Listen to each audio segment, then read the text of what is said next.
Di biro ang magmahal. Hindi katulad ng isang laro na kapag napagod ka, pwede mong iwanan.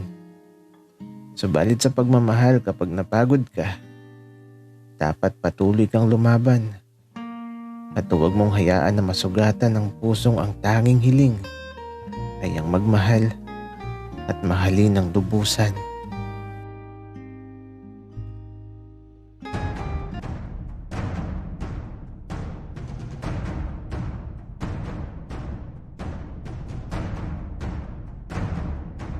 Kaibigan, huwag mong kalimutan mag-subscribe sa aming channel at huwag din kalimutan i-click ang notification bell at subscribe button. Subscribe na! Pwede ba tayong mag-usap? Para saan?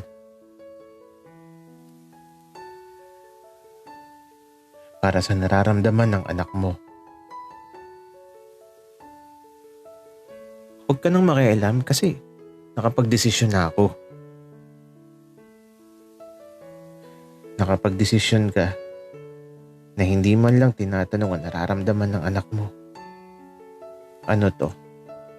Gusto mo ding maranasan at maramdaman niya ang nangyari sa'yo noon?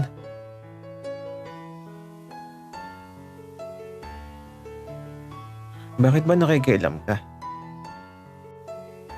Tagapagbantay ka lang ng pamamahay ko.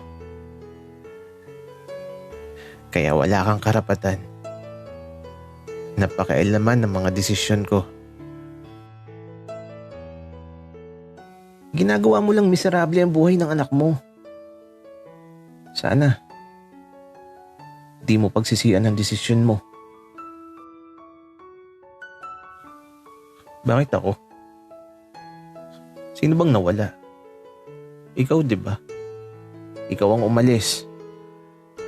Iniwan mo ako, kaya napilitan ako kahit hindi ko gusto. Tapos pakikialaman mo ang desisyon ko? Hanggang ngayon ba galit ka pa din? 23 taon na nakalipas. Bakit ba hanggang ngayon? Napakatigas ng puso mo.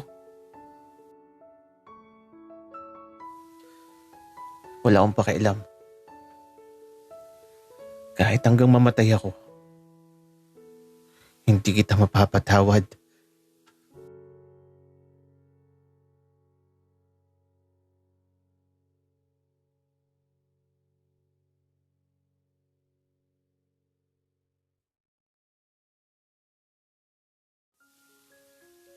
Nang makauwi ako, mula sa labas ng bahay, parang may naririnig ako. Nag-aaway ata sila Manong at si Ama. Kaya nagmadali ako. At habang papalapit ako, nakita ko sila. Nag-aaway nga. Pero di naman sila nagsusuntukan. Nagsasagutan lang pero matatapang yung mga boses nila. Kaya eto, si Ama kaagad ang nilapitan ko at pinigilan ko siya.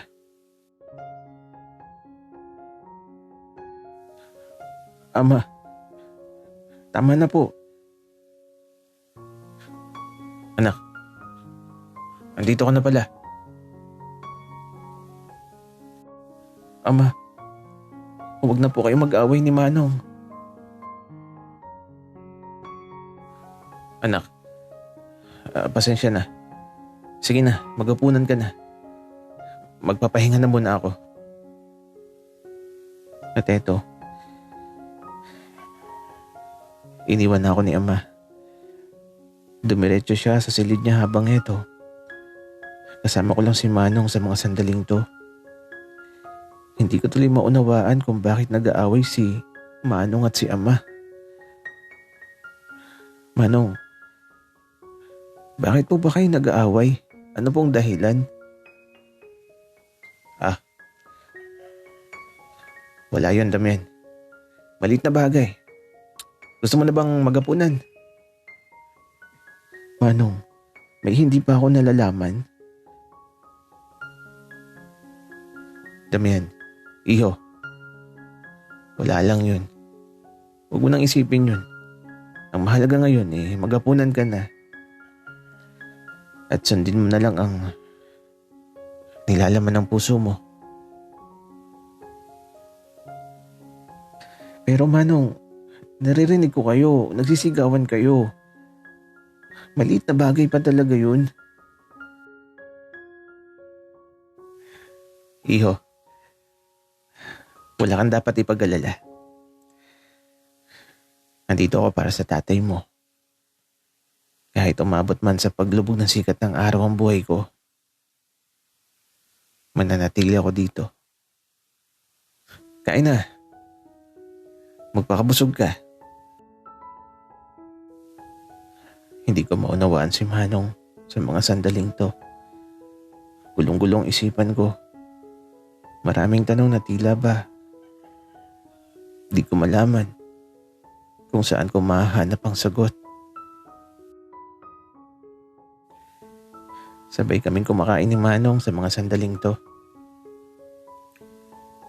Tahimik lang kami pareho, kaya nakakapanibago. Hindi ko tuloy maiwasan na magtanong. Para kahit paano, masagot ang nilalaman ng isipan ko.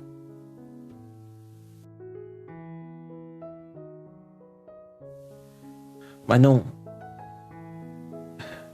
pwede ba akong magtanong sa'yo?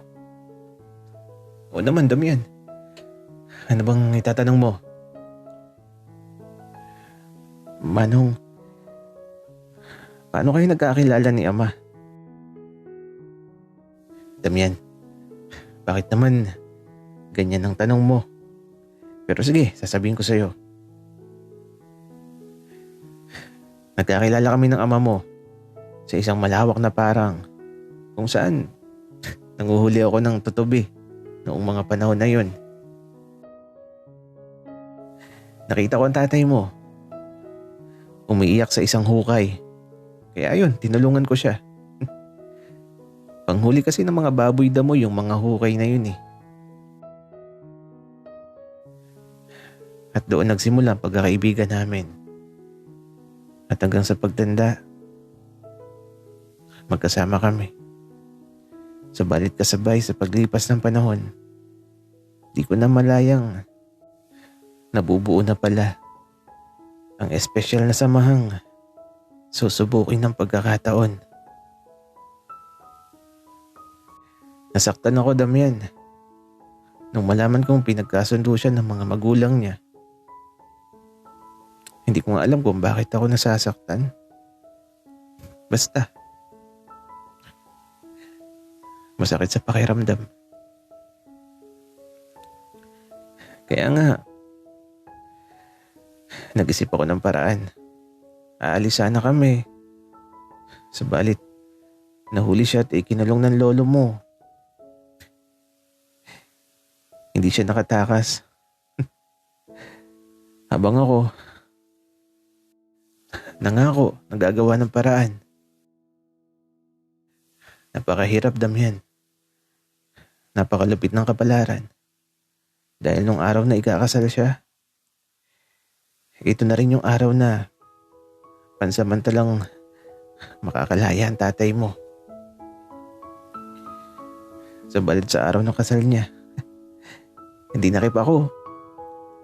Dinala sa napakalayong lugar at ikinulong ng napakahabang panahon. At ang pangako ko, hindi ko natupad. Kaya hanggang ngayon, malaki ang galit ng tatay mo. Sinubukan kong magpaliwanag pero ayaw niyang makinig. Kaya nga, ipinangako ko sa sarili ko na pagsisilbihan ko siya. Subalit nung malaman ko ang plano niya sa'yo, Damian, alam kong gusto lang niyang gumanti sa kapalaran. Pero huwag kang mag-alala, Damian. Hindi ako papayag.